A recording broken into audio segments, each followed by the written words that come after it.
A total of 642 Palestinian detainees, including women and children, were released from Israeli prisons after Israel delayed implementing the detainees' release agreement. According to the information provided, the release of a total of 642 Palestinian detainees, including women and children, by Hamas was originally planned for February 22nd, but was postponed. A batch of 64 detainees were released from Israeli prisons and have reached Qnews.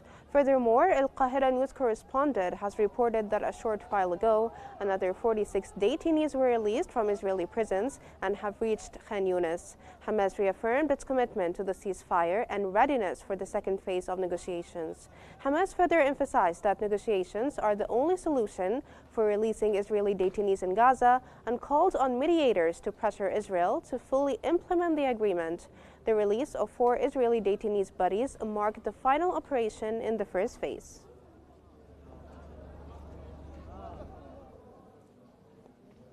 Hamas has confirmed its readiness to start the second phase of ceasefire negotiations in Gaza following the release of hundreds of Palestinian detainees from Israeli prisons in exchange for the bodies of 4 Israeli detainees. Hamas stated that Israel's attempts to delay the release failed and emphasized the synchronization of the process to ensure Israel met its commitments. Hamas reaffirmed its commitment to the ceasefire and stressed that negotiations are the only solution for Israeli detainees in Gaza.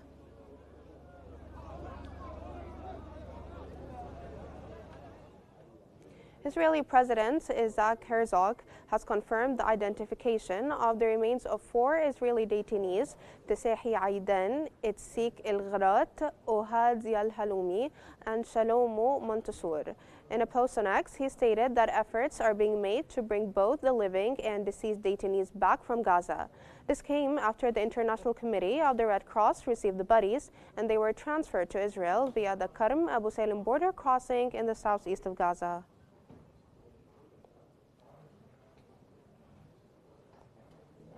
Israeli Prime Minister Benjamin Netanyahu has vowed to work relentlessly to secure the release of all detainees held in Gaza. Netanyahu is set to hold security consultations today with several ministers and top security officials to assess the situation following the conclusion of the first phase of the ceasefire agreement.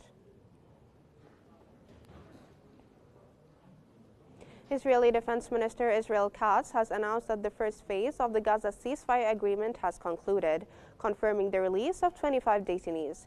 Katz claimed that the best way to secure the release of all remaining detainees is for Hamas to understand that the Israeli military is prepared to resume the war.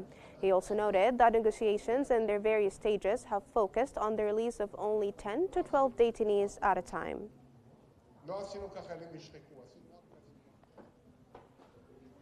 Hamas has dismissed Israeli Defense Minister Israel Katz's claims that they planned attacks on soldiers and settlements during the ceasefire, calling them misleading and baseless. In a statement, Hamas accused Israel of attempting to evade its commitments under the agreement. Hamas additionally reaffirmed its full adherence to the ceasefire and expressed readiness to enter negotiations for the second phase. Hamas also urged immediate action to ensure Israel complies with the terms of the agreement.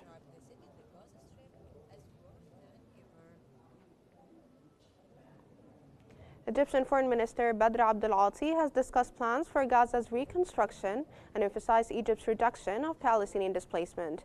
That came during his call with Russian Foreign Minister Sergei Lavrov, where they exchanged views on the situations in Gaza and Syria. Abdel Ati reviewed preparations for the upcoming Arab summit in Cairo on March 4th and discussed Egypt's efforts to uphold the Gaza ceasefire. Abdel Ati reaffirmed Egypt's support for Syria's sovereignty and territorial integrity. They also discussed bilateral relations and regional developments.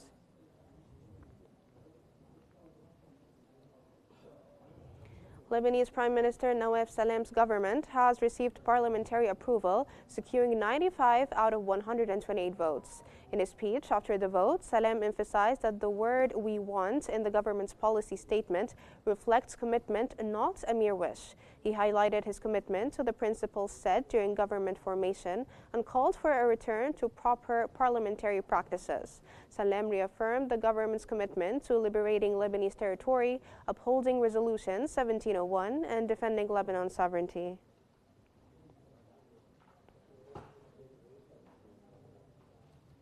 Israeli Defense Minister Israel Katz has announced that Israel has received the green light from the United States to maintain its forces in the buffer zone in Lebanon.